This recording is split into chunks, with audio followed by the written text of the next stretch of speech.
अस्सलाम वालेकुम जी। हाफिज़ मोहम्मद इमरान आपको एक मरतबा फिर खुश आमदीद कहता है। बात हम कर रहे हैं वर्ल्ड कप के मुकाबलों के हवाले से, लेकिन काफ़ी साथ ही साथ चीज़ें जो पाकिस्तान क्रिकेट टीम के हवाले से या पाकिस्तान क्रिकेट बोर्ड के हवाले से वो भी ज़ेर बहस ज़रूर रहती हैं। मीट एंड ग्रीट एक बड़ा ख़बरों में है, उस पर हम पहले वाले सेशन में बात नहीं कर पाए, लेकिन आज पाकिस्तान और यूएसए का मैच भी है, उस पर भी ज़रूर गुफ्तगू रहेगी। ये सारी चीज़ें जुड़ी हुई हैं, इन पर बात ज़रूर करनी है। तो आपको ज़ोर का जोड़ में खुश आमदीद कहते हैं और हमारे साथ इस वक्त मौजूद हैं राबिया शाहिद। राबिया, आप भी यहाँ पर मौजूद हैं और यकीनन आप भी मैच को एंजॉय करेंगे। आज पाकिस्तान और यूएसए का मैच है और इसके साथ साथ मोहम्मद वसीम साहब हमारे साथ मौजूद हैं, पाकिस्तान क्रिकेट बोर्ड के साबिक चीफ सेलेक्टर। अस्सलाम वालेकुम वसीम साहब, बहुत बहुत शुक्रिया आपका। और ऑलराउंडर जनाब सुहेल तनवीर साहब भी हमारे साथ मौजूद हैं, जिन्हें गुज़िश्ता चंद रोज़ में कैरेबियन स्पेशलिस्ट का खिताब दे दिया है मोहम्मद वसीम साहब ने। अस्सलाम वालेकुम सुहेल तनवीर साहब। वालेकुम इमरान, बहुत बहुत शुक्रिया आपका।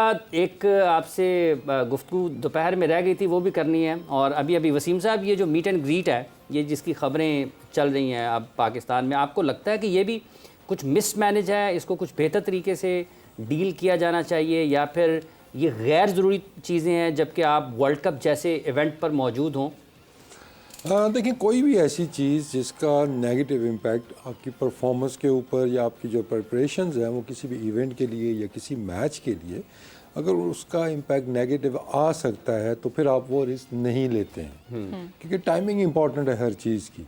तो अब अगर इस चीज़ का कोई नेगेटिव अगर इम्पैक्ट आता है तो ऑब्वियसली उंगली उठेगी इसके ऊपर जी कि ये किसने प्लान किया, क्यों प्लान किया, क्या इतना ही कि मतलब वो देखते हैं। तो I think it's sort of a commercial thing also, it's not only meet and greet. I think इसमें शायद कमर्शियल एक्टिविटी है ये।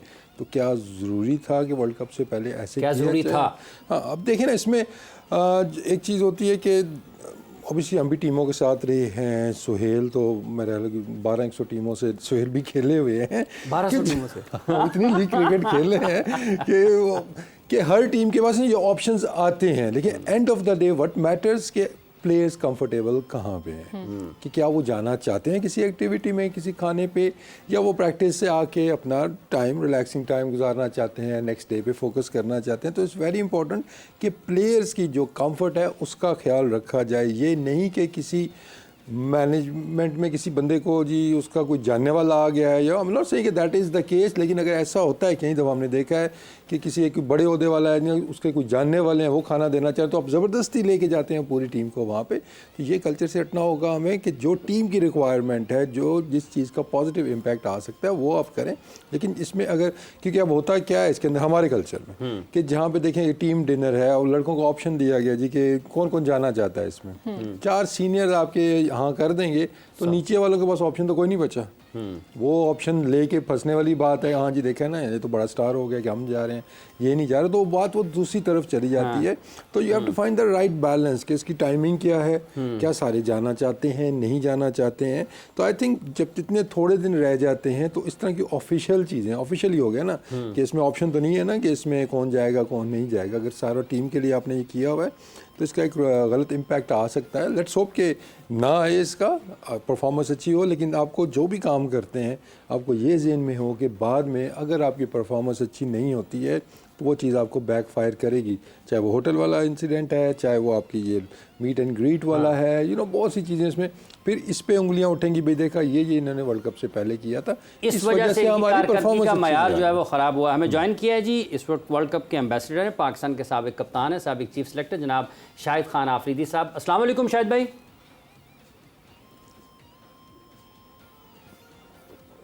अस्सलाम वालेकुम। वालेकुम सलाम सबको।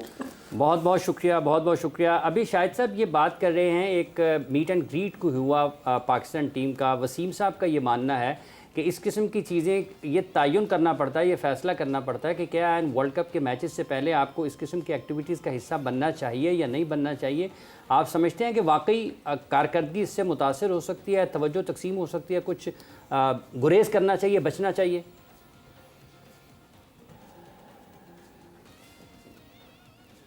देखें इमरान, बात ये जो वसीम बात कर रहा हो, बिल्कुल ठीक बात कर रहा है। मैं सेकंड करूंगा इसकी बात को, क्योंकि जब आपसे परफॉर्मेंसेज नहीं होती, अच्छा रिजल्ट नहीं आता, देन फिर यही सारी चीजें जो हैं वो आई मीन लोग इन्हीं चीजों को सामने लेके आते हैं। हाँ, अगर आपने करना भी है, कोई ऐसी एक्टिविटी करनी है, एंड देन क्योंकि टीम डिनर्स वगैरह होते हैं मैच से पहले, आप उस पर प्लेयर्स गेट टुगेदर होते हैं, साथ चले जाते हैं, या कोई ऐसा जो कम्युनिटी जो यूएस के अंदर जो भी कोई चैरिटी ऑर्गेनाइजेशन या कोई कम्युनिटी का जो कोई काम अच्छा हो रहा हो, उस पे जाना चाहिए। मैं समझता हूँ किसी हॉस्पिटल पे विजिट कर लिया, किसी ऑर्फनेज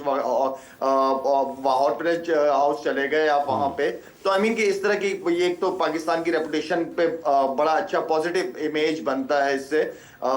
इवन के मैं समझता हूँ कि इस तरह की एक्टिविटीज में अपने आप को इन्वॉल्व करे तो ज्यादा बेहतर है।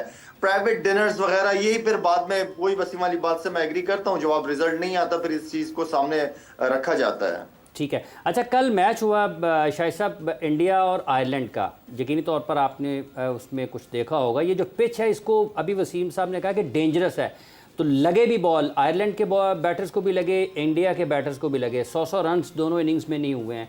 तो आपको लगता है वाकई इस मैच को जब हम देखते हैं, तो फिर यूँ कि यहाँ पर पाकिस्तान और इंडिया का भी मैच है, तो ये कहीं ना कहीं मिस मैनेज हो गया, ये डेंजरस पिच है, वाकई खिलाड़ियों के करियर को भी ख़तरा हो सकता है, कुछ सीरियस इंजरी भी हो सकती है?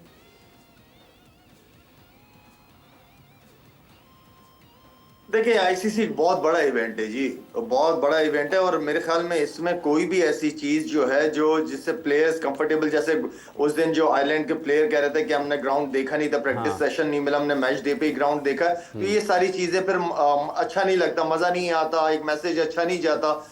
इतना बड़ा वर्ल्ड कप होने जा रहा है, और ठीक है, अमेरिका में फर्स्ट टाइम हो रहा है, हर चीज नई है, प्लेयर्स को अपने आप को एडजस्ट भी करना पड़ेगा, लेकिन पिचेस के ऊपर तो कॉम्प्रोमाइज नहीं हो सकता ना, कि पिचेस अनइवन बाउंस हो, और ठीक है टर्निंग ट्रैक्स हो या ग्रीन पिच हो, तो टीमों के लिए, दोनों के लिए बराबर होता है। लेकिन इस तरह की पिच जिसपे प्लेयर्स कंफर्टेबल फील ना कर रहे हो, या बॉल लग रहा हो, अनइवन बाउंस हो, तो वो फिर क्रिकेट शायकीन के लिए भी मजा नहीं हो, जो खेल रहे हैं उनके लिए भी फिर गेम अच्छा नहीं होता। तो उम्मीद करते हैं कि पाकिस्तान इंडिया का जो मैच हो उसके लिए अच्छी तैयारी की हो पिच के हवाले से इन्होंने, जिसपे अच्छी क्रिकेट देखने को मिले।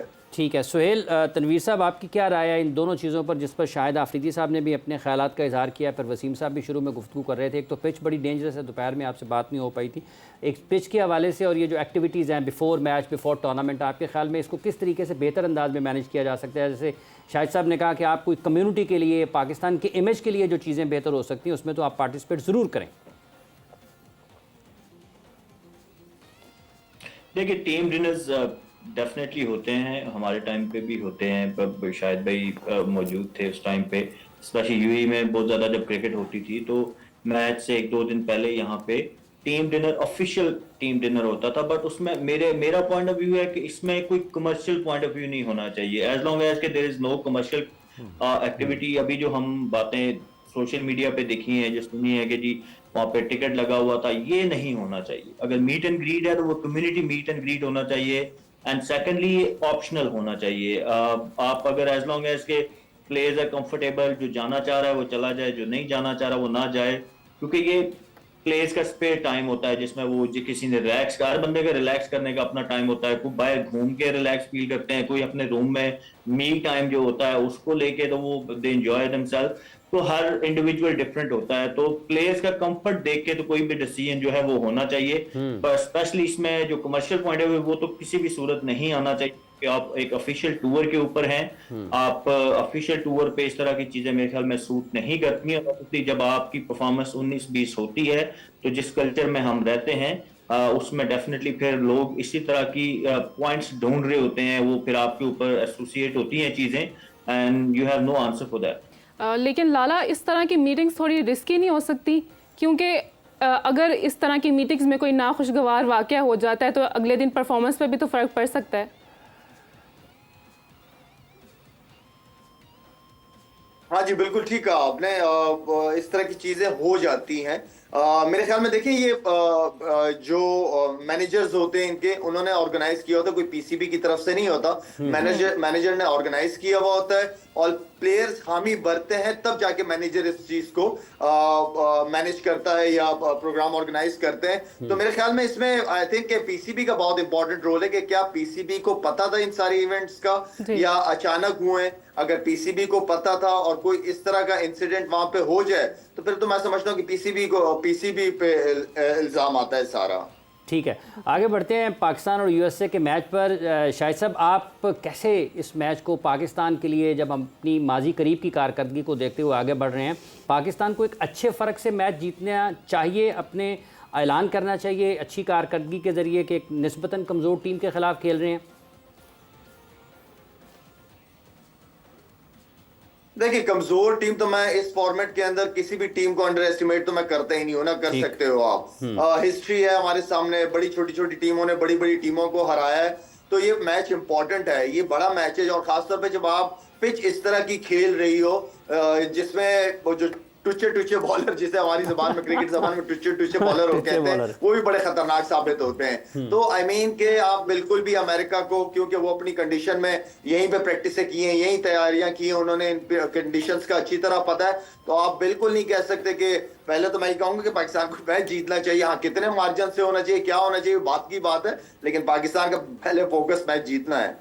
पाकिस्तान का पहला फोकस मैच जीतना है। वसीम साहब, आपके ख्याल में इस फोकस के रास्ते में कोई रुकावट हो सकती है, और कैसे हम इतने फोकस रह सकते हैं कि हम, जैसे शाहिद साहब ने कहा कि मैच हमारा जीतना है, उसमें मार्जिन कितना होता है ये उसके बाद की बात है? देखें, ऑब्वियसली अगर हम देखते हैं तो हमें मैच जीतना चाहिए, लेकिन हम तो उसको थोड़ा नेक्स्ट लेवल पे लेके जाने की कोशिश कर रहे हैं कि हमें कन्विंसिंगली जीतना चाहिए। लेकिन अगेन, जैसे शाहिद ने कहा, कंडीशंस मैटर करती हैं कि जहाँ पे ट्रिकी कंडीशंस आती हैं दोनों टीमें बराबर हो जाती हैं, क्योंकि उसमें टॉस का फैक्टर आ जाता है, उसमें बॉलिंग लाइनअप्स बराबर हो जाते हैं। कई दफ़ा एक तरफ वो टुच्चे बॉलर्स भी, अगर ये यहाँ जो पिच है न्यूयॉर्क के अंदर, लेट्स से कि यहाँ पे सारे बॉलर बराबर हो गए ना आपके, कि पेसर भी आया उसने आउट किए, बॉलें लग भी रही हैं, स्पिनर आया उसने भी पहली दूसरी बॉल पे आउट कर दिया कि बॉल आके रुका, वो अक्षर पटेल का हमने देखा, तो चीज़ें बराबर हो जाती हैं।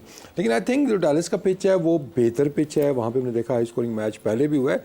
ईजी बाई नो मीन्स, मैं इस चीज़ पर तो वैसे भी एक आजकल की T20 क्रिकेट में इजी मैच तो आपका कोई नहीं रहा है, लेकिन हमें जो उस थोड़ा सा एक शेल है ना जो हमारा, कि हम हर मैच को थोड़ा ज़्यादा मुश्किल बना लेते हैं। ठीक है, आप उसको इजी नहीं लेते, आप पूरी प्रिपरेशन के साथ जाते हैं, पूरी प्लानिंग के साथ जाते हैं, लेकिन जो मेंटली तौर पे आप एक थोड़ा सा बैरियर आता है ना, कहीं हम हार ना जाएं, हमें उस बैरियर को तोड़ना होगा कि आपके सामने जब टीम इस तरह की आती है तो आप जीत की सिर्फ प्लानिंग करते हैं। अगर आपकी स्टार्टिंग लाइन होगी कि हम कहीं हार ना जाएं, और पास में मैंने देखा हुआ है ये इस तरह की प्लानिंग्स होती रही हैं, तो वो क्या होता है, आप एक मैसेज ग्रुप के अंदर जो देते हैं उसका एक्स्ट्रा प्रेशर आ जाता है। तो आपको अच्छी क्रिकेट खेलनी होगी।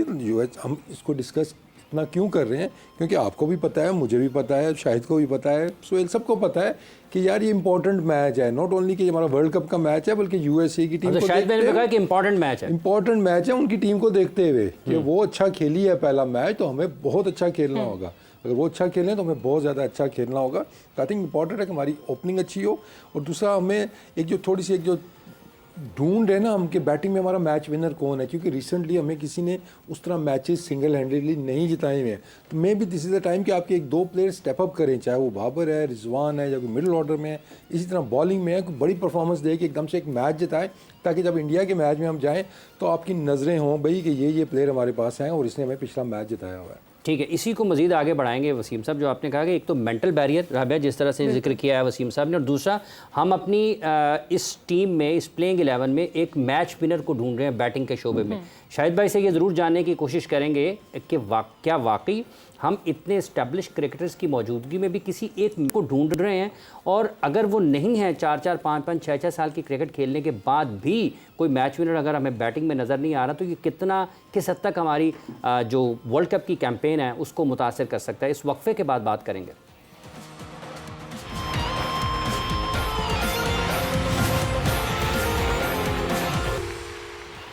Welcome back. एक दफ़ा फिर ज़ोर का जोर में आप सबको खुशामदीद। बहुत गुफ्तगू हो रही है, पाकिस्तान और यूएसए का मैच भी है आज, और जिस पर काफ़ी गुफ्तगू है कि आज हो क्या सकता है, कहीं ख़दशात तो नहीं है जहन में पाकिस्तान के खिलाड़ियों को। जो ब्रेक पे गए थे हम, तो एक मेंटल ब्लॉक की, मेंटल बैरियर की बात की थी वसीम साहब ने, शाहिद आफरीदी साहब पाकिस्तान के साबिक कप्तान भी हमारे साथ मौजूद हैं। ये इस मेंटल ब्लॉक को कैसे खिलाड़ी निकल सकते हैं? और दूसरा शाहिद भाई ये बताएगा कि जैसे अभी वसीम साहब ने कहा कि हम इस टीम में अभी तक बैटिंग में किसी मैच विनर को ढूंढ रहे हैं, जिस वजह से थोड़ी सी कन्फ्यूजन है, शायद इस वजह से लोगों के जहन में कोई खदशा पैदा होता है कि पाकिस्तान कहीं हार ना जाए किसी कमज़ोर टीम से भी।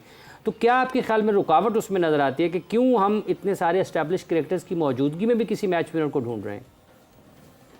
देखिए, इस वक्त जो पाकिस्तान टीम है, अगर आप इनकी पास की परफॉर्मेंसेस देखें तो सब ने जीत में जो है वो अपना अपना हिस्सा डाला है। मतलब सब ने थोड़ा थोड़ा करके परफॉर्म करके एज अ टीम जीती है। मैच विनर अगर आप अकेले देखना चाहोगे तो मैच विनर आपको इसमें कोई नजर नहीं आएगा। मुझे अगर कोई नजर आता है मैच विनर, जो बहुत अरसे से कहते हुए आ रहा हूं कि वो फखर जमान एक ऐसा प्लेयर नजर आता है जो आपके लिए मैच जितवा सकता है अकेले। बाकी पास्ट की परफॉर्मेंसेस पे बिल्कुल वसीम बिल्कुल ठीक कह रहे हैं। एज अ टीम परफॉर्म किया है तो पाकिस्तान टीम जीती है, किसी इंडिविजुअल ने ऐसे कोई अलग से मैच नहीं जीतवाया। लाला, अगर आज पाकिस्तानी टीम टॉस जीती है तो क्या उन्हें पहले बैटिंग करनी चाहिए या चेस की तरफ जाना चाहिए?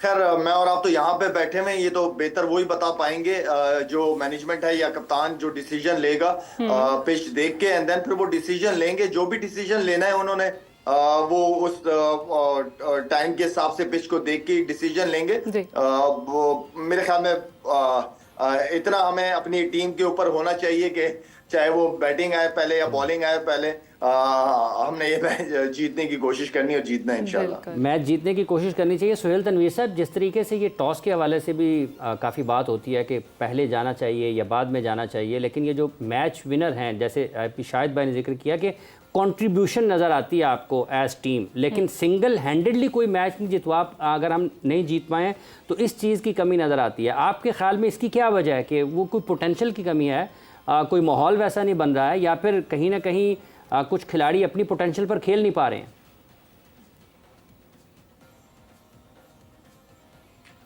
देखिए, पहले टास्क की बात, जैसे शाहिद भाई भी कह रहे थे, यहाँ बैठ के हम लोग नहीं जज कर सकते, क्योंकि आगे भी मैंने बात की थी कि 2-3 मैचेस हुए हैं और उसमें पिच का बिहेवियर डिफरेंट रहा है। एक हाई स्कोरिंग मैच रहा, एक मैच ऐसा हुआ जिसमें बहुत ज्यादा सीम मूवमेंट स्विंग हमें देखने को मिला। तो ये तो बेहतर जज वो हैं जो वहां पे बैठे हैं, जिनको वेदर कंडीशन का पता है। वहां पे आइडियली अगर तो एक फ्लैट पिच होता है तो नॉर्मली अगर आपको डाइसी हो सिचुएशन कंडीशन तो आप उसमें ये करते हैं कि पहले ओपोनेंट को आप टॉस जीत के तो कहते हैं कि भाई टोटल सेट करें, और फिर आपके माइंड में एक टारगेट सामने जब आपके होता है तो you can plan your inning. But obviously end of the day मैं हमेशा स्ट्रॉन्ग बिलीवर ये रहा हूँ कि जो लोग वहां बैठे होते हैं वो बेटर जज होते हैं और वो डिसीजन करते हैं। तो यहाँ बैठ के decision making is not easy. दूसरी बात जो आपने की, तो देखें हमारे पास एक्स फैक्टर जो है ना वो अभी तक उस तरीके से परफॉर्म नहीं कर सके। ये जो आप सिंगल हैंडेड मैच जितवाने वाली बात कर रहे होते हैं ना, तो इसमें मोस्टली आपको हर टीम में एक्स फैक्टर जो प्लेयर होते हैं वो नजर आते हैं, और वही इस तरह की, जैसे मैक्सवेल ने आपको पता 50 ओवर वो वर्ल्ड कप जो हुआ, जो एक मैच ऐसा जितवा दिया कि कोई बिलीव ही नहीं कर पा रहा था। तो ये एक्स फैक्टर प्लेयर जो होते हैं वही कर सकते हैं। अनफॉर्चुनेटली हमारे पास प्लेयर्स तो हैं उस तरह के, इफ्तिखार को आप कह सकते हैं, आप आजम खान को कह सकते हैं। बीच में थोड़ा हमें ये इशू रहा कि वो एक तरफ आप कह सकते हैं कि आपके ओपनर बहुत लंबा खेल जाते थे 13-14 ओवर, तो शायद टाइम नहीं मिल पाता था उनको प्लेयर्स को एडजस्ट होने का। मैंने मिसाल दी थी आसिफ अली की, खुशदिल की। अभी हमारे पास इफ्तिखार हैं और आजम खान उस रूप में मौजूद हैं जिस तरीके का हम कह रहे हैं कि वो एक्स फैक्टर, वो जो आगे 20 बॉलों पे 40 या 20 बॉलों पे 45 करके तो मैच जितवा देते हैं। तो आई होप के आजम की एक अदर कोई अच्छी इनिंग लग जाए, और आज बड़ा अच्छा मौका है। एक कंपैरेटिवली बॉलिंग हल्की आप कह सकते हैं, उस तरीके की एक्सपीरियंस बॉलिंग नहीं है। अगर उनको मौका मिल जाता है और वो एक फॉर्म गेन कर लेते हैं तो ये पाकिस्तान के लिए एक बड़ा प्लस पॉइंट होगा। वो और इफ्तिखार दो ऐसे बंदे हैं जो आपको इस रोल में आके मैचेस जितवा सकते हैं, और उन दोनों का फॉर्म में आना बहुत जरूरी है। इफ्तिखार ने बीच में छोटी छोटी कंट्रीब्यूशन की है, लेकिन अभी तक इस तरीके की इनिंग उन्होंने भी नहीं खेली कि जो हम कहते हैं कि यार 20-30 बॉलों पे आके तो अकेला सिंगल हैंडेड मैच जितवा ले या एक टारगेट बड़ा सेट करने में अपनी वो टीम की मदद कर दे। तो आई होप कि आज वो दिन हो। आजम खान से मुझे बड़ी उम्मीदें हैं। मैं शुरू से हाई रेट कर रहा हूँ जब से उनकी अनाउंसमेंट हुई है इन कंडीशन के लिए। मुझे इंग्लैंड में आई डाउटेड कि वो वहां पे परफॉर्म करेंगे, क्योंकि वहां पे बॉल ऊंचा आता है, जहाँ ऊंचा बॉल आता है वहां आजम के लिए इजी नहीं है। यहाँ मैं क्यों कह रहा हूँ, यहाँ पे नॉर्मली फखर के बारे में क्या ख्याल है आपका? टाइम दे जी लाला, फखर भी मैं बिल्कुल उनको मिस फखर के बारे में क्या ख्याल है आपका? फखर ने हमें बीच में आके थोड़ी सी जी लाला, मैं वही कह रहा हूँ, फखर ने भी आके हमें एक स्टेबिलिटी दी है मिडिल ओवर्स में, जो कि हम लैक कर रहे थे। लेकिन फखर का प्रॉब्लम ये आ रहा है लाला कि वो लंबा नहीं लेके जा रहे, मतलब जिस तरीके का रोल वो प्ले कर रहे हैं उसमें फिर लंबा लेके जाना मुश्किल होता है। तो वो रोल अगर ये, मैं इसलिए कह रहा हूँ कि आजम नंबर 6 पे बैटिंग करता है, इफ्तिखार भी नंबर 6, 5, 6, 7 यहाँ पे, और मैच फिनिश यहाँ आके होता है। फखर की बैटिंग आ रही है पावर प्ले में या पावर प्ले के 1-2 ओवर के बाद, और वो 4, 5, 6 ओवर बैटिंग करके आउट हो जाते हैं। तो इसलिए जो फिनिशर वाला रोल है ना, वो हमारे पास आजम और इफ्तिखार ही हैं जो कि फिनिशर वाला रोल प्ले कर सकते हैं।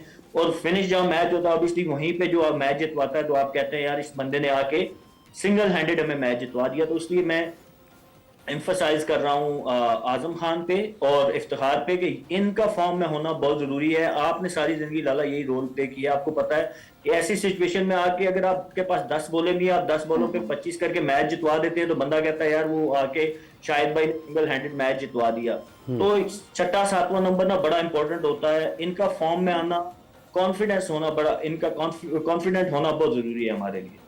ठीक, अच्छा शायद भी जैसे आप फखर के बारे में, ठीक है, मैं वसीम से एक सवाल करना चाह रहा हूँ। जी मैं वसीम से एक सवाल करना चाह रहा हूँ। वसीम, आप समझते हो कि फखर का जो नंबर है 4 नंबर, वो उसकी बैटिंग के हिसाब, जो उसका स्टाइल है, क्या वो ठीक है? उस जिस तरह सोहेल कह रहा है कि 6 ओवर के बाद उसकी बारी आती है, तो वो पोजीशन ठीक है फखर की? देखें, इसमें एक चीज़ तो क्लियर है कि हमारा एक प्लेयर जो आपको पिक कर सकते हैं ना एट द मोमेंट कि ये सिंगल हैंडल में मैच जिता सकता है, उसने जिताए हुए भी हैं पास्ट में, वो फ़खर ज़मान ही गेम चेंजर। चाहे आप वो दुबई वाला वर्ल्ड कप यूएई वाला उठा के देख लें, उसके अंदर जो ऑस्ट्रेलिया के अगेंस्ट उसकी इनिंग्स थी। अब देखें जो एक्स फैक्टर, या हम जो बात करें ना मैच विनर्स की, आप जिस भी टीम के अंदर देखेंगे कि नीचे कोई एक्स फैक्टर है, उसमें एक चीज़ आप कॉमन देखेंगे कि उनके टॉप पे भी एक एक्स फैक्टर होगा।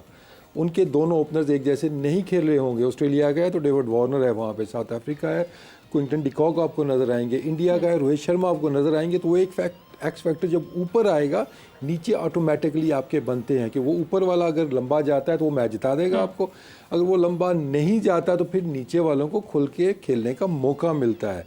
तो ये चीज़ हम फ़खर को मेरे ख्याल में नंबर 4 पे ला के, मेरा नहीं ख्याल है कि ये इतना अच्छा आइडिया था। नंबर 3 तक फिर कुछ समझ आती थी, हालांकि उसकी जो आइडियल पोजीशन थी वो ओपन ही थी कि आपको राइट लेफ्ट का वो बनता था, एक आपका कॉम्बिनेशन भी बनता था। लेकिन सम रीज़न आपने नंबर 3 पे उनको लेके आए और उसने वहाँ पे डिलीवर किया। अब उसको एक, जो मैं हमेशा कहता हूँ, एक बनी बनाई चीज़ को नहीं छेड़ना चाहिए, बाकी चीज़ें आप उसके अराउंड बनाते हैं। हम क्या करते हैं, कोई नई चीज़ बनाने के लिए हम जो ऑलरेडी एक अच्छी चीज़ बनी हुई हम उसको तोड़ देते हैं।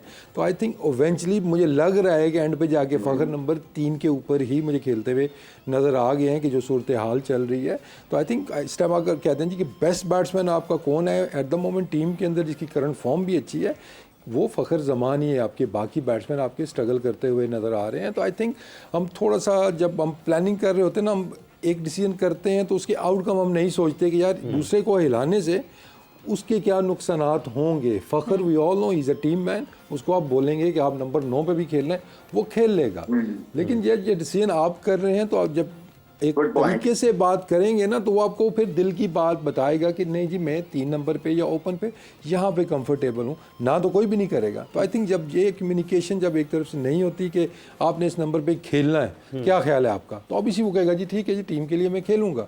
लेकिन आप एक डिफरेंट लेवल पर जब बात करते हैं तो वो खुल के जब बात होती है, देन आपको लगता है कि यार ठीक है, he is convinced. But I think for the sake of the team, Fakhar अगर नंबर 3 के ऊपर आते हैं, क्योंकि आपने बहुत कुछ करके देख लिया, ओपन छेड़ ली, नंबर 3 छेड़ लिया, आपको रिजल्ट्स उसके नहीं मिले, आपके जो प्रॉब्लम थे वो उधर के उधर ही है। और फ़खर नो डाउट हमारा एक बैट्समैन, अगर मुझे भी आंखें बंद करके पिक करना होना चाहिए कि इनमें से कौन आपको अकेला मैच जिता सकता है, प्रेशर मैच, हमेशा फ़खर का रिकॉर्ड आप उठा के देखें, कोई बड़ा मैच वर्ल्ड कप का होगा, प्रेशर मैच होगा, ही विल स्टैंड आउट, वो आके आपको मैच बदल के देगा। तो आई थिंक फ़खर के अराउंड चीज़ें चलनी चाहिए, फ़खर को नहीं छेड़ना चाहिए, फ़खर के इर्द गिर्द चलने चाहिए। शायद भाई आपका क्या ख्याल है, जैसे जो अभी आपने फ़खर के बैटिंग ऑर्डर के हवाले से बात की है, वसीम साहब का ये मानना है कि उसको ऊपर नंबर 3 पर खेले तो ज़्यादा बेहतर है। आपके ख्याल में वो पाकिस्तान के लिए किस नंबर पर ज़्यादा बेहतर तरीके से फ़ायदेमंद हो सकता है?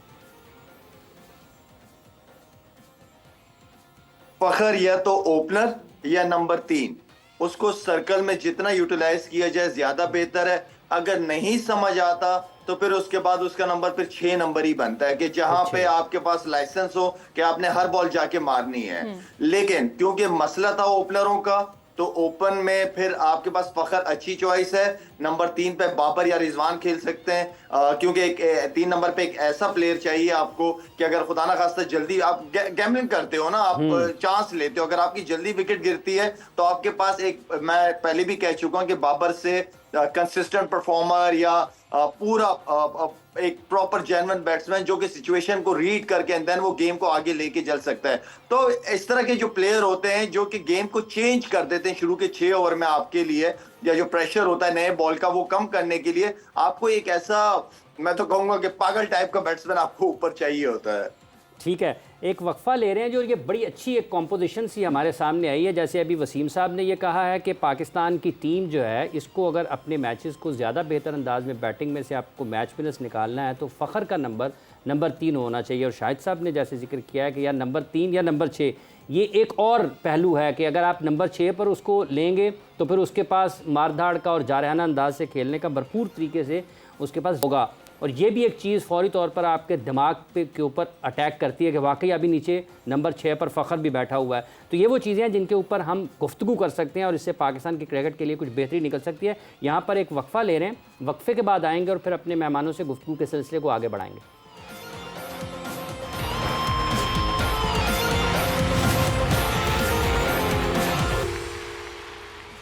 जोड़ में आपको एक मरतबा फिर खुश आमदीद कह रहे हैं। बात हम कर रहे हैं क्रिकेट वर्ल्ड कप T20 2024 के हवाले से। यहाँ पर आज पाकिस्तान और USA के माबैन जो मैच खेला जाना है उस पर मुख्तलिफ जो फॉर्मेशन है, जो कॉम्बिनेशन पाकिस्तान का होना चाहिए, पाकिस्तान टीम को किन मसाइल का सामना हो सकता है, पाकिस्तान को USA के ख़िलाफ़ किस तरह की क्रिकेट खेलनी चाहिए और पाकिस्तान के खिलाड़ियों को इस मैच को कितनी अहमियत देते हुए अपनी 100% कारकर्दगी को देना चाहिए, इसी पर राबिया बात कर रहे हैं। बिल्कुल, ब्रेक से पहले हम बैटिंग ऑर्डर पर बात कर रहे थे। लाला ने कहा था कि फ़खर जमान को ओपनिंग करनी चाहिए, तो वसीम आपका क्या कहना है कि पाकिस्तान का ओपनिंग पेयर क्या होना चाहिए? क्या साइम को चांस मिलना चाहिए?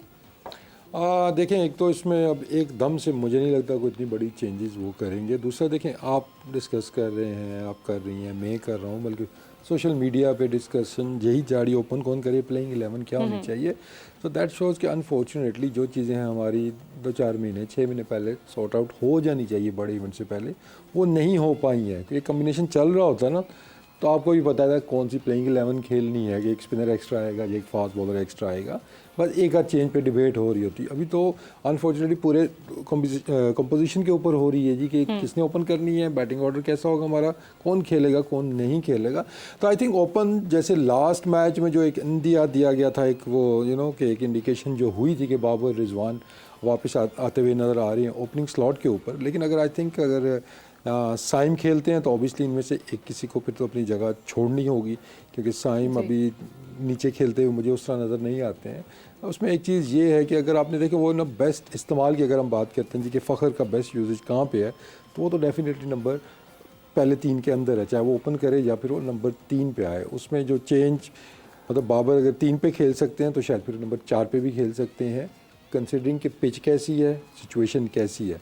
तो आई थिंक ये थोड़ा सा एक चैलेंज होगा पाकिस्तान के लिए। आई एम श्योर कि अभी तक उनके अभी भी शायद ये डिस्कशन चल रही हो। अगर रात को वैसे तो अमूमन एक दिन पहले आप टीम बना लेते हैं, तो आई थिंक मेरे ख्याल में बाबर और साइम और रिजवान ये 3 मुझे खेलते हुए ऊपर नज़र आ रहे हैं, क्योंकि मैं टीम में इसलिए डालूंगा साइम को कि आपको स्पिन का ऑप्शन है। टीम में डाल रहे हैं या फिर आप समझते हैं कि ये प्लेइंग 11 में हो सकते हैं पाकिस्तान की? देखें, प्लेइंग 11 जो मुझे लग रहा है वो खिलाएंगे, उसमें मुझे साइम नहीं नज़र आ रहे हैं, मुझे नहीं लगता उनके ऊपर जाएंगे। लेकिन मेरी अगर मैं पूरी टीम की थोड़ी सी बात करता हूँ कि साइम आपको एक एक्स्ट्रा बॉलिंग ऑप्शन देते हैं, क्योंकि मैं चाहूँगा कि हमारी थोड़ी सी प्रोग्रेसिव थिंकिंग हो। सिर्फ हम इस मैच का ना सोचें, हम इंडिया के मैच का सोचें कि मैं नहीं चाहता कि इस मैच में आप एक टीम खिलाएं और अगले मैच में आपको 2 चेंजेस करनी पड़े बिकॉज ऑफ द कंडीशंस। और ये ठीक है, इंपॉर्टेंट मैच है, लेकिन इतना बड़ा मैच नहीं है कि आप इसमें एक आध चीज़ अगले मैच की सोच के ना करें, चाहे वो बैटिंग ऑर्डर है, चाहे वो आपकी टीम का कंपोजिशन है। तो मेरे ख्याल में 4 फास्ट बॉलर्स हमारे खेलने चाहिए हर हाल में इस मैच में, क्योंकि अगले मैच में तो वो खेलेंगे ही खेलेंगे। क्योंकि नहीं खेलते इंडिया के अगेंस्ट उस सरफेस के ऊपर 4 फास्ट बॉलर, तो आप अपने 20-30% चांसेस जीत के वैसे ही आप नीचे ले आते हैं। तो अगर आपने वहाँ 4 फास्ट बॉलर खिलानी है, आपको 100% आज के मैच में भी 4 फास्ट बॉलर्स और एक स्पिनर के साथ जाना चाहिए। फिर साइम की एंट्री हो जाती है कि आपका छठा ऑप्शन बन जाता है, इफ्तिखार भी आपके पास मौजूद है। तो टीम का जो प्लान देख रहा हूँ वो इस तरह होना चाहिए। बट जो मुझे लग रहा है कंडीशंस को देखते हुए, जो हम माइंडसेट की बात कर रहे थे ना कि अमेरिका हमसे ना हार जाए, तो शायद ये 3 फास्ट बॉलरों पे जाएंगे और अगले मैच के अंदर फिर आपको चेंजेस नज़र आएंगी टीम के लिए, जो कि एक अच्छा साइन नहीं होगा मेरे ख्याल में। अच्छा साइन नहीं है। एक आपको ये जहन में सोच में पुख्तगी के लिए किस चीज़ों की ज़रूरत होती है? कि आपको फ़िज़िकली उतना ही ज़्यादा फिट होना पड़ता है, फिर क्या आपको मेंटली उतना ही स्मार्ट होना पड़ता है? ये फ़िज़िकल फिटनेस इसमें कितना अहम किरदार अदा करती है? और ये जो तसलसल है फ़ैसलों में नाकामियों के साथ, या फिर जो आपने प्रोग्रेसिव सोच की बात की है, उसमें फ़िज़िकल फिटनेस कितना अहम किरदार अदा करती है, इस पर भी बात करेंगे। डॉक्टर अमाद अहमद साहब ने हमें ज्वाइन किया। डॉक्टर साहब अस्सलाम वालेकुम। जी डॉक्टर साहब, thank you very much. Doctor साहब, ये जो एक सुहेल तनवीर और मोहम्मद वसीम साहब हमारे साथ मौजूद हैं, ये जो सोच में पुख्तगी है, ये फ़िज़िकल फिटनेस पे ये कितना अहम किरदार अदा करती है? और दूसरा, ये जो आप बिग मैच में जाते हैं, बड़े मैचेस में, वहाँ पर अगर आप दबाव का शिकार होते हैं, तो ये भी कहीं ना कहीं जुड़ता है आपकी फ़िज़िकल फिटनेस के साथ? बिल्कुल जी, देखें फिजिकल फिटनेस का जो सबसे एक पार्ट एंड पार्सल है उसके साथ वो मेंटल स्ट्रेंथ है आपकी, और मेंटल फिटनेस है। और बहुत सारे प्लेयर्स जो हैं जो ख़ासतौर पे बड़े मैचेस का जो आप प्रेशर कह रहे हैं, वो ख़ासतौर पे यंगस्टर्स जो होते हैं वो लेने से कई बार घबराते भी हैं, और कई बार उनको पता भी नहीं होता कि प्रेशर लेने का तरीका क्या है। अब तो इस वक्त साइंटिफिकली इतनी ज़्यादा स्ट्रैटेजीज इन्वॉल्व हो चुकी हैं मेंटल स्ट्रेंथ की। आप ये बाकी स्पोर्ट्स में भी देख सकते हैं, आप टेनिस में देख सकते हैं, रॉजर फेडरर की एक बहुत अच्छी एग्जांपल है। उसके बाद आप क्रिकेटर्स में अगर देखें तो कुछ ऐसे प्लेयर्स हैं जिस तरह इंग्लैंड के जेमी एंडरसन हैं, 42 इयर्स के हैं, फास्ट बॉलर हैं, और अभी तक वो टेस्ट क्रिकेट में तकरीबन 8 से 10 ओवर करते हैं। तो ये सारी मेंटल स्ट्रेंथ है जिसकी वजह से इन लोगों ने अपनी एज को डिफाई किया है, जिस वजह से इन लोगों ने अभी तक इतना अच्छा परफॉर्म किया है, क्योंकि they go hand in hand with the physical fitness. तो मेरा अपना ख्याल ये है कि अगर तो हमारे पास पाकिस्तान क्रिकेट में मेंटल स्ट्रेंथ पे कुछ एक्सपर्टीज अवेलेबल है, तो वो तो डेफिनेटली उनको प्रिपेयर करती होगी, क्योंकि प्रेपरेशन बहुत इंपॉर्टेंट है किसी भी बड़ी गेम से पहले। क्योंकि अगर आप पहले से ही आपका if your heads are down, तो आप बड़ा मुश्किल हो जाएगा कि आप जाके परफॉर्म कर सकेंगे। तो आपका मूड एलिवेटेड होना चाहिए। बहुत सारी स्ट्रैटेजीज अवेलेबल हैं आजकल, जिसमें इस तरह की चीज़ें करके प्लेयर्स को मोटिवेट किया जाता है, इंस्पायर किया जाता है, ताकि वो जाके फिज़िकली और मेंटली दोनों तरीके से परफॉर्म कर सकें। ठीक है। सुहेल साहब, इस हवाले से आपकी क्या राय है? जब आप मेंटल स्ट्रेंथ की बात करते हैं, सब ने कहा कि आपकी तैयारियां बहुत ज़रूरी हैं इस हवाले से, तो आपको लगता है कि पाकिस्तान क्रिकेट में ये रुझान है, और अगर मेंटल हेल्थ के लिए किसी को साथ रखते हैं तो वो मुख्तलिफ़ पहलुओं पर उसके मुख्तलिफ़ हवालों से गुफ्तगू होती है, लेकिन ये एक अलग बहस है कि क्या बाद में डॉक्टर साहब खुद नारे लगाना शुरू हो जाते हैं, या मोटिवेट करने में और मेंटल हेल्थ को या मेंटल स्ट्रेंथनिंग, ये इसमें फ़र्क कितना आपके ख्याल में है?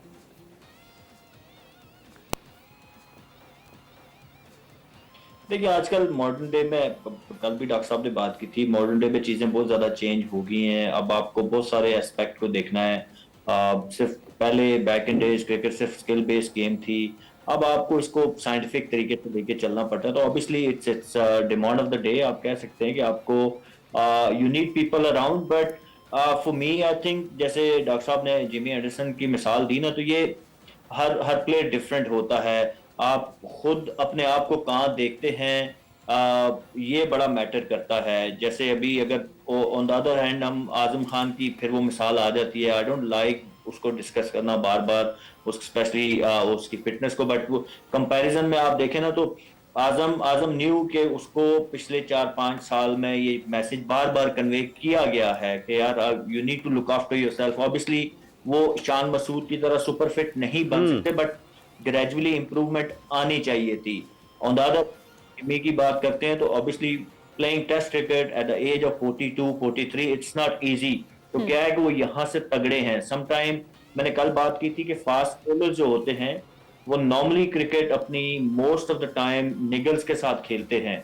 तो आप मेंटली, मैं शुएब भाई को मैंने क्रिकेट खेलते हुए देखा, नी के पेन में उनको मैंने जिस तरीके से परफॉर्म करते हुए देखा, वो लिटरली एक टांग के ऊपर भाग के बॉलिंग कर रहे होते थे, बट वो जितने मेंटली स्ट्रांग थे, उनकी मेंटल स्ट्रेंथ का जो लेवल था, आई थिंक उसकी वजह से उन्होंने 3-4 साल क्रिकेट 2007 से लेके 11 तक जो खेली तो सिर्फ अपने मेंटल टफनेस की वजह से खेली। तो हर इंडिविजुअल डिफरेंट होता है, इसीलिए आप देखते हो कि कुछ प्लेयर 32-34 साल की उम्र में रिटायर हो जाते हैं and people like Jamie Anderson they still playing. So very करती हैं चीजें। ऑब्वियसली अगर if you have people around जो कि इस चीज को समझते हों and they work with players, उनको उनकी मेंटल हेल्थ को लुक आफ्टर करें, क्योंकि बहुत सारे प्लेयर्स अभी जैसे हमारे कुछ प्लेयर आउट ऑफ फॉर्म है। आप शादाब की बात करें, उनके ऊपर अब तो सोशल मीडिया पे क्रिटिसिज्म इतना ज्यादा और वो अल्टीमेटली आप तक पहुंचता है। तो शादाब, आई नो शादाब, आजम खान अभी किस फेज से गुजर रहे होंगे। तो अगर कोई उनके पास इस तरह अभी आई एम श्योर मैंने सुना था कि शायद एक बंदे को हायर किया गया है जो कि मेंटल हेल्थ को देखेंगे। तो जब आपको लुक आफ्टर करने के लिए कोई आपके पास बंदा हो तो इट डेफिनेटली हेल्प्स। अल्टीमेटली तो आपको इस चीज से बाहर क्या निकालती है, वो आपकी परफॉर्मेंस है। जब तक आप परफॉर्म नहीं करेंगे आप उस चीज से बाहर नहीं आएंगे। बट कहीं ना कहीं जाके मोटिवेशन देने वाला बंदा, अगर कोई डॉक्टर आपकी मेंटल हेल्थ लुक आफ्टर करने वाला है, तो आपको शायद उस फेज से बाहर निकलने में आसानी हो जाती है। तो ऑब्वियसली इन चीजों को हमने कल भी डिस्कस किया था कि हमें मेडिकल में हमें बहुत ज्यादा आगे जाने की जरूरत है। दुनिया बहुत आगे जा चुकी है इन चीजों में, वो जारी है, वो इंजरी असेसमेंट हो, इंजरी प्रिकॉशंस हैं। जब आपको प्लेयर्स को आपको आइडिया हो जाए, पहले ही पता होना चाहिए कि यार ये अभी रेड जोन में जा रहा है प्लेयर, तो आप इंजरी होने से पहले उसको जो है वो क्रिकेट खेलने से रोक लें। तो ये सारी चीजें हैं जो हमें इम्प्रूव करने की जरूरत है और आई होप के with the passage of time हम करेंगे। बिल्कुल। वसीम, अगर आपसे पूछें तो ये मेंटल ब्लॉक है क्या जिसकी वजह से हमारे प्लेयर्स परफॉर्म नहीं कर पाते हैं, खेल नहीं पाते हैं? जी डॉक्टर साहब। जी डॉक्टर साहब।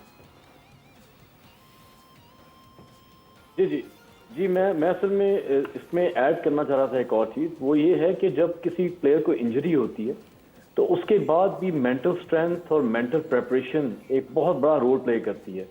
बहुत सारे प्लेयर्स हैं जो इंजरी के बाद वापस रिकवर नहीं कर सकते क्योंकि उसमें उनको मेंटल स्ट्रेंथ की स्ट्रेटजीज या टेक्निक्स जो हैं वो उन पे अप्लाई नहीं की होती किसी ने।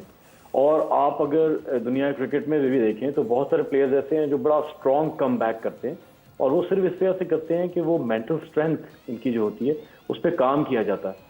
फॉर एग्जांपल मैं छोटी सी एग्जांपल देता हूँ, अगर कोई बॉलर की कोई इंजरी हुई हो जिस वक्त वो भागते हुए जाते हैं, और जिस तरह फॉर एग्जांपल शाहीन अफरीदी की जब कुछ अर्सा पहले इंजरी हुई, मैं बिल्कुल कॉन्फिडेंस से कह सकता हूँ कि अगर शाहीन अफरीदी के लिए के साथ कोई मेंटल स्ट्रेंथ वाला आदमी हो, कोई ऐसा स्पोर्ट्स फिजिशियन या जो मेंटल एक्सपर्टीज दे सकता हो, तो जितनी बार वो भागते हैं उनका एक मेंटल ब्लॉक है जिसको वो क्रॉस नहीं कर सकते, उस बैरियर को क्रॉस नहीं कर सकते और वो थोड़े से हेजिटेंट होते हैं कि मैं तेज भागूं कि ना भागूं, क्योंकि वो जो इंजरी का पूरा अमल होता है, जो प्रोसेस से गुजरे होते हैं, वो दोबारा से उनके दिमाग के अंदर रिफ्रेश हो जाता।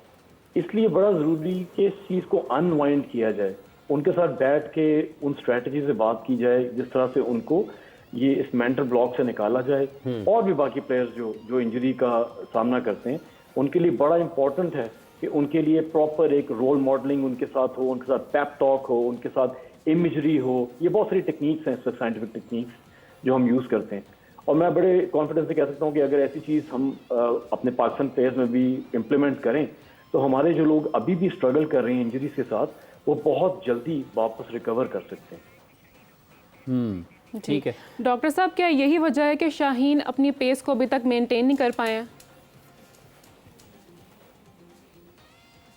जी, मेरा तो ये बहुत अरसे से एक मेरा जो है आप समझ लें कि मैं I have been categorically talking about it कि ये शायद एक बहुत बड़ी वजह है कि शाहीन अभी तक अपनी जो प्रीवियस पेस थी बिफोर द इंजरी उसको अचीव नहीं कर सके, क्योंकि शायद अभी तक वो थोड़ा सा हेजिटेंट हैं, या उनके एक मेंटल एक ब्लॉक उनको लगा हुआ है जो सब कॉन्शियस में होता है आपके, वो आपको सामने वैसे पता नहीं लगता, वो आपके सब कॉन्शियस में है। जितनी बार वो भागते हैं, जितनी बार अपना वो रन अप शुरू करते हैं, उनको डर होता है कि कहीं मेरी दोबारा उसी जगह पे मेरी जो PCL की उनकी इंजरी हुई थी वो दोबारा ना हो जाए। तो ये एक बहुत बड़ा फैक्टर है जो शायद उनको इसमें ब्लॉक कर रहा है।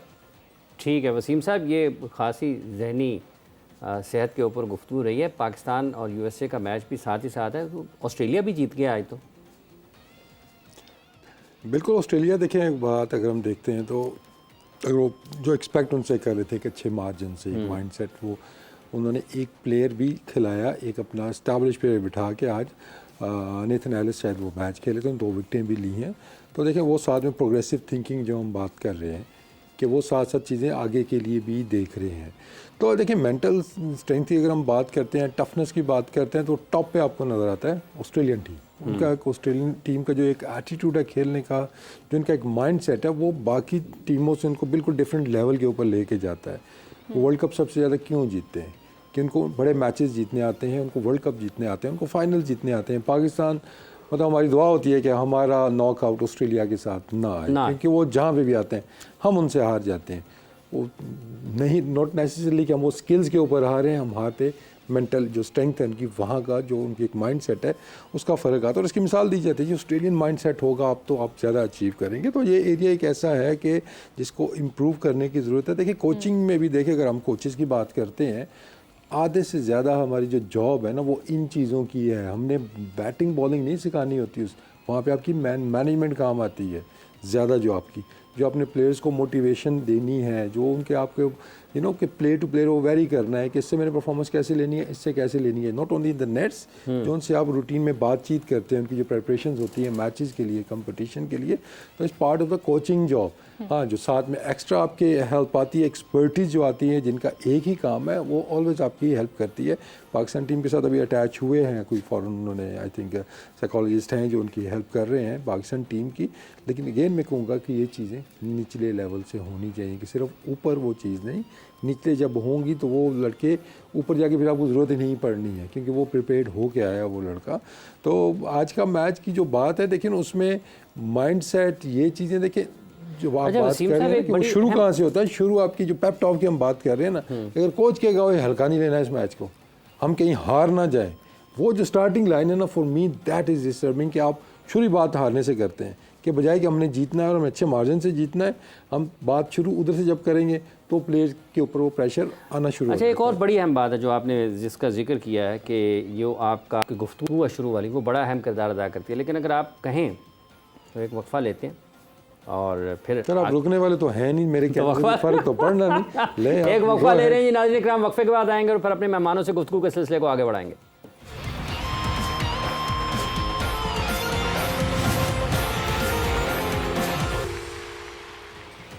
वेलकम बैक इन जोर का जोर। अब से कुछ ही देर बाद पाकिस्तान और USA का मैच शुरू होने वाला है। तो वसीम साहब, प्लेइंग 11 क्या होनी चाहिए आज के मैच के लिए? देखिए प्लेइंग 11 का जैसे मैं पहले बात कर रहा था कि मैं थोड़ा सा अगले मैच का भी सोचूंगा कि इंडिया वाला जो मैच है उसको भी मद्देनज़र रखते हुए आज की प्लेइंग 11 थोड़ा सा उस कंडीशंस को भी, तो I will definitely go with 4 fast bowlers. हालांकि शायद इस वेन्यू के ऊपर या जहाँ पे आज मैच है या अपोजिशन को देखते हुए आप जेन में आएगा कि 2 स्पिनर्स के साथ जाएंगे, USA वाले शायद स्पिन को इतना अच्छा ना खेलें, लेकिन मेरे ख्याल में हमारे फास्ट बॉलर्स भी उतने अच्छे हैं, तो I will go with 4 fast bowlers जो हमारे हैं। शाहीन है, हारिस है, नसीम है, और उसके बाद मोहम्मद आमिर है। उसके बाद एक स्पिनर की जहाँ बात आती है, I think you have to go with Shadab. तो उसके बाद जो एक चेंज जो मैं देख रहा हूँ, जो मेरे ख्याल में होनी चाहिए, कि ऑब्वियसली मोस्ट टीमें जो बनेंगी उनके अंदर आज़म खान आपको नज़र आएंगे, लेकिन जो न्यूयॉर्क की पिच के हालात देखे हैं, जो बाउंस देखा है वहाँ पे, इंडियन बॉलिंग लाइनअप देख रहा हूँ मैं, वहाँ पे मुझे आज़म खान सक्सेसफुल होते हुए नज़र नहीं आ रहे हैं। ऑल दो कि आज के मैच में मुझे नज़र आ रहा है कि he can be impact player, लेकिन बात फिर वही है कि हम अगले मैच का सोच रहे हैं कि नहीं सोच रहे हैं। तो इस वजह से मैं साइम अयूब को वापस लेके आऊँगा। एक तो जब आप एक स्पिनर के साथ जा रहे हैं जैन, तो आपके पास एक स्पिन का ऑप्शन भी आ जाता है कि अगर ज़रूरत पड़ती है सेकंड स्पिनर आपके पास मौजूद है, और थोड़ा सा वहाँ पे जो कंडीशंस होंगी मेरे ख्याल में वो आज़म से बेहतर होगा कि वो साइम, क्योंकि अभी जो डिबेट है वो इस बिटवीन आज़म, साइम एंड उस्मान के इन तीनों में से दो कौन से खेलने हैं। तो इस मैच के लिए और अगले मैच के लिए मैं उस्मान और साइम को पिक करूंगा, मैं आज़म को पिक नहीं करूंगा। और बाकी आपके यूजुअल जो नॉर्मल आपके रेगुलर खेलने वाले वही प्लेइंग 11 है मोहम्मद वसीम साहब की, वो इस वक्त आप अपने टेलीविज़न स्क्रीन पर देख सकते हैं, जिसमें मोहम्मद वसीम साहब ने मुंतखब किए आज के 11 खिलाड़ी, मोहम्मद रिजवान, साइम अयूब, बाबर आज़म, उसके बाद फ़खर ज़मान, उस्मान ख़ान, इफ्तिखार अहमद, शादाब ख़ान, शाहीन शाह आफरीदी, मोहम्मद आमिर, नसीम शाह और हारिस रऊफ़, ये आज की प्लेइंग 11 का हिस्सा होंगे। ये प्लेइंग 11 होगी आज की मोहम्मद वसीम साहब की। होंगे नहीं, ये होने चाहिए मेरे ये होने ख्याल में। चाहिए। और मुझे पूरी उम्मीद है कि ये होगी नहीं। तो ये होगी नहीं होगी नहीं, ये होने चाहिए। तो ये प्लेइंग 11 है मोहम्मद वसीम साहब के ख्याल में जो पाकिस्तान को आज खिलानी चाहिए। सुहेल तनवीर साहब हमारे साथ हैं, सुहेल साहब से भी जानते हैं कि उनके ख्याल में उनकी प्लेइंग 11 क्या हो सकती है। सुहेल साहब आप सुन रहे हैं, प्लेइंग 11 ज़रा बताइएगा।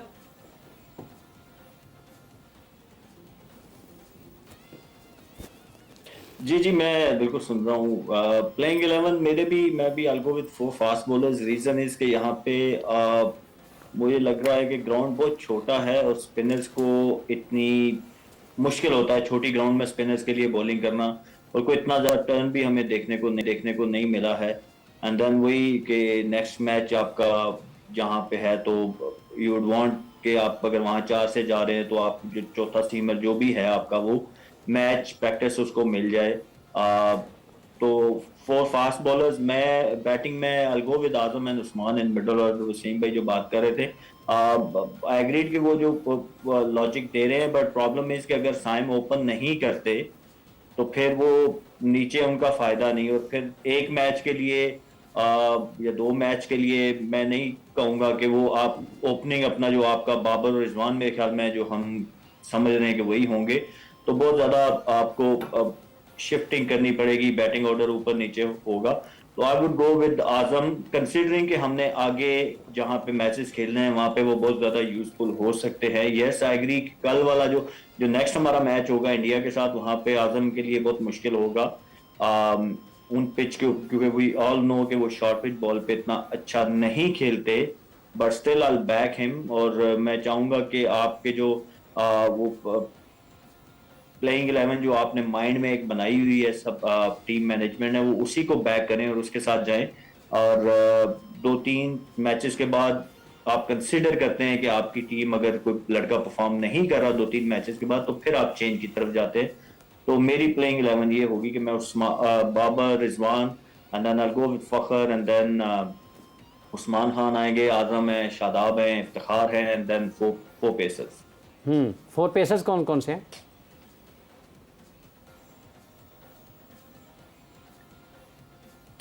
आमिर, शाहीन ऑब्वियसली, और हमारे पास अब्बास है, शाहीन है, हारिस है एंड नसीम शाह। अब ये डिबेट है कि नया बॉल के साथ अब्बास को देखें। अब्बास जब तक हारिस खेल रहा है, अब्बास और हारिस का सिमिलर रोल है। तो हारिस अगर आपका वो डेथ बॉलिंग और 6 ओवर के बाद वाली बॉलिंग जब तक हारिस खेल रहे हैं, तो अब्बास की उस रोल में जगह बनती नहीं। 4 पेसर में अब जो क्वेश्चन मार्क वो ये है कि नया बॉल कौन करेगा, आमिर करेगा शाहीन के साथ या you would go with Naseem. तो ये एक मैनेजमेंट के लिए डिसीजन हो तो वो किसकी तरफ जाते हैं। प्लेइंग 11 क्या है राबिया? प्लेइंग 11 तो बताए ना ज़रा। सुहेल तनवीर साहब की जी प्लेइंग 11 है, जिसमें रिजवान है, आज़म खान है, बाबर आज़म है, फ़खर ज़मान है, उस्मान ख़ान है, इफ्तिखार अहमद है, शादाब ख़ान है और शाहीन शाह अफरीदी भी हैं, मोहम्मद आमिर है, नसीम शाह है और हारिस रऊफ़ हैं। ये है जी प्लेइंग 11 आज के मैच के लिए सुहेल तनवीर साहब की। और एक प्लेइंग 11 मैंने भी बनाई है। आप ना बना दे तो मैं बनवानी थी आपसे। देखिए जी, मैंने भी बनाई है और बैटिंग ऑर्डर के हिसाब से बनाई है। चलाएं जी, हाफिज़ साहब की तरफ। बाबर आज़म, मोहम्मद रिजवान, उस्मान ख़ान, इफ्तिखार अहमद, फ़खर ज़मान, आज़म ख़ान, शादाब ख़ान, नसीम शाह, हारिस रऊफ़, शाहीन अफरीदी, मोहम्मद आमिर। तो एक आधी प्लेयर डिफरेंट नजर आ रहा है। एक आध कहीं फ़र्क होता है सिलेक्शन कमेटी में भी। हाफिज़ साहब, आपने क्यों नहीं साइम अयूब को खिलाया? देखिए जी, साइम अयूब को इसलिए नहीं खिलाया कि उसको काफ़ी मैचेस मिल गए हुए हैं। पहली बात यह है कि उसको मज़ीद अब दबाव में डालने के बजाय पाकिस्तान को अपने सेट ओपनिंग पेयर के साथ, आज़म को भी मिल चुके हैं उतने अगर उसको मिल जाएंगे तो। लेकिन उसका ऊपर ये है कि जो उसकी जगह पर हैं वो कंपैरेटिवली, बल्कि अगर तनासुब के हिसाब से भी देखें, जो ऊपर आपकी ओपनिंग पेयर परफॉर्म कर रहा है उसकी कारकर्दगी मिडल ऑर्डर की निस्बत या साइम की या जो आज़म की बात करते हैं उसकी निस्बत वो बेहतर है। एक दूसरा ये है कि एक सेट ओपनिंग पेयर के साथ जब आप नंबर 3 पर उस्मान और इफ्तिखार के साथ जाते हैं, आपके पास एक ऑप्शन होगा कि नीचे फ़खर की मौजूदगी में और आज़म की मौजूदगी में आप बड़े शॉट्स की आपको ज़रूरत पड़ी तो आप एक फॉर्मेशन सी बन सकती है। लेकिन सेट ओपनिंग पेयर तो आपका नहीं है ना, वो आखिरी मैच में आप वापस लेके आए लेकिन हैं, वो आपने हटा दिया था।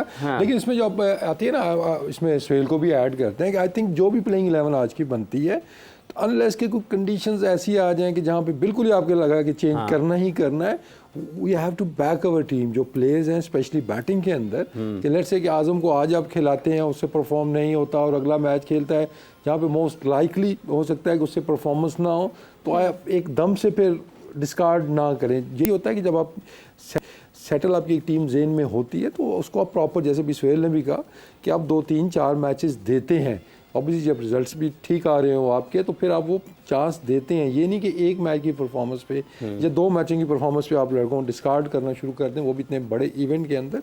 तो ये थोड़ी सी जो कंसिस्टेंसी है ना सिलेक्शन प्लेइंग 11 की, वो भी मैटर करेगी। लेकिन डिपेंड करता है कि कंडीशंस, अगर ज़मीन आसमान का फ़र्क आता है देन इट मेक सेंस कि आप दो आप कर सकते हैं अगर कंडीशंस उसमें फ़र्क करती हैं। अच्छा सुहेल साहब, 2 मैचेस भी खेले गए, पीएनजी और युगांडा का, जिसमें आज युगांडा ने तो हरा दिया पीएनजी को, और दूसरा ऑस्ट्रेलिया ने जिसमें स्टोइनिस जो हैं वो आपको लगता है कि आने वाले दिनों में कुछ एंड्रू साइमंड वाला किरदार भी अदा कर सकते हैं शॉर्टर फॉर्मेट में उनके लिए? नहीं, वो कर रहे हैं काफी टाइम से। पिछले आप देखें उनकी वाइट बॉल में स्पेशली परफॉर्मेंसेज, उनको डिफरेंट नंबर्स पे यूटिलाइज करते रहे हैं, और बॉलिंग में ही चिप्स इन, तो वो डेफिनेटली एंड्रू साइमंड वाला जो रोल है वो प्ले कर रहे हैं। कल भी आप ओमान ने पहले जो 10 ओवर थे, आप देखें कि 10 ओवरों में दे वर इन कंट्रोल, मतलब रन बॉल तकरीबन 8 ओवरों में मेरे ख्याल में 50 for 2 थे एंड देन 50 for 3 हो गए, मैक्सवेल भी आते ही आउट हो गए।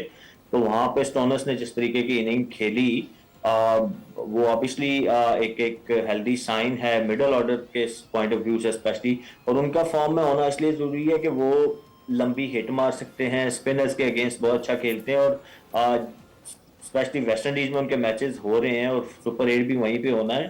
तो जो स्पिनर्स के अगेंस्ट अच्छी क्रिकेट खेलने वाले प्लेयर्स हैं, आपके लिए उनका इन फॉर्म होना बहुत जरूरी है मिडल ओवर्स, क्योंकि कैरेबियन में जो है वो वहां पे जब तक आप मिडल ओवर्स में रन्स नहीं कर सकते, बड़ा मुश्किल होगा एक हेल्दी टोटल जो है वो सेट करना। तो स्टोइनिस की इनिंग मैंने देखी है, जिस तरीके से वो लॉन्ग लीवर उन्होंने यूज किया अगेंस्ट स्पिनर्स, आई थिंक के ऑस्ट्रेलिया के लिए बड़ा हेल्दी साइन है, and then he got 3 wickets as well. तो एक इस तरह का मैच विनिंग ऑलराउंडर आपके पास होना वो एक बहुत बड़ी ब्लेसिंग होती है किसी भी टीम के लिए। हमारे पास जब रजाक भाई और अजहर महमूद थे तो आपने देखा कि उन्होंने बैटिंग में कितने मैचेस जितवाए, बैटिंग नहीं करते थे तो बॉलिंग में आगे जितवा देते थे, कभी दोनों डिपार्टमेंट में आके चिप इन करते थे। तो इस तरह का ऑलराउंडर होना किसी भी टीम के लिए वो बहुत जरूरी होता है आपके टीम बैलेंस के लिए। टीम बहुत बैलेंस बन जाती है।